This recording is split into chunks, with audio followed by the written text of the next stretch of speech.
Hello everyone. ഇന്ന് ഞാൻ leave എടുത്തു. എങ്കിലും കുളിച്ചിറങ്ങി എങ്ങോട്ടാണെന്നല്ലേ? രാവിലത്തെ ഭക്ഷണവും കഴിച്ച് നൈസൂനെ വീരുവിനെ സ്കൂളിലേക്ക് പോവുകയാണ്. രണ്ടുപേരുടെയും എക്സാമൊക്കെ കഴിഞ്ഞ സ്ഥിതിക്ക് ഓപ്പൺ ഹൗസ് ആണല്ലോ അടുത്ത ചടങ്ങ്. 9 to 10:30 ആണ് ഓപ്പൺ ഹൗസ് ടൈമിങ്. 3ാമത്തെ നിലയിലാണ് നൈസൂൻ്റെ ക്ലാസ് റൂം.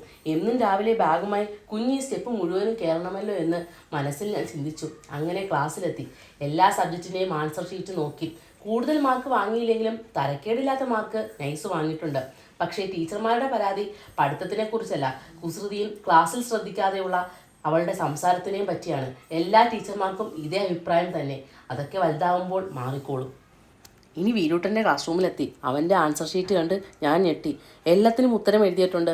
അത് മേരി മിസ്സിൻ്റെ കഴിവാണ് കേട്ടോ. മിസ്സിനും അവനെക്കുറിച്ച് നല്ല അഭിപ്രായം. കേട്ടപ്പോൾ സന്തോഷമായി. എപ്പോഴും ക്ലാസ്സിൽ ഓട്ടമാണെങ്കിലും എഴുതുകയും പഠിക്കുകയും കറക്റ്റായി ചെയ്യുന്നത് കൊണ്ട് മിസ്സുമാർക്ക് വലിയ പരാതിയൊന്നുമില്ല.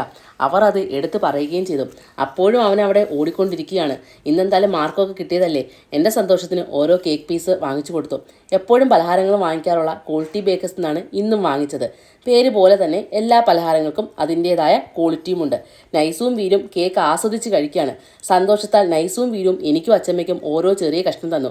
ഞങ്ങളൊക്കെ അത് കഴിക്കാനായി ചൂടുള്ള മുട്ട പപ്സ് വാങ്ങിച്ചിട്ടുണ്ട്. ചൂടോടെ ഞങ്ങളത് കഴിച്ചു. എങ്കിൽ ശുഭം. വീണ്ടും കാണാം അടുത്ത വിശേഷങ്ങളുമായി.